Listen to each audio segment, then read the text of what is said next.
இனிமே நம்ம 2 பேரும் அண்ணன் தம்பியா பழகலாம். நம்ம 2 பேருமா? இருக்கட்டும். ஆமா, இதுல யார் அண்ணன் யார் தம்பி? நீ தம்பியா இருக்கும்போது நீ அண்ணனா இருக்க போறியா? நீ தம்பியா இருக்கும்போது அதான் நீ அண்ணனா இருந்துக்கிறேன்னு சொல்ற.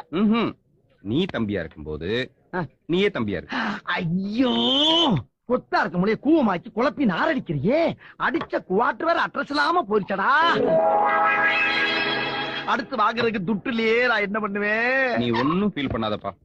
இந்த பாத்தியா, நம்ம 2 பேரும் அண்ணன் தம்பிங்கிறத நிரூபிக்கிறதுக்காக ஒரே கிளாஸ சரிபாதியா ஒரு கோடு போட்டு பிரிச்சிருக்கேன். இது என்ன படி? இளங்கோ. அது என் பேரு செல்லப்பா, என் பேரு. அதனால இதை நம்ம 2 பேரும் பாதி பாதியா குடிக்கிறோம். இப்ப அநியாயத்துக்கு நியாயமா இருக்கேப்பா. முதல்ல நீ குடி. நானா? ரொம்ப சந்தோஷப்பா. நீ செய்யற ஒவ்வொரு காரியமும் பொக்குதே. பொக்கும் நல்லா இருப்ப. இருப்ப நிறைய வேலை இருக்குல்ல. நீ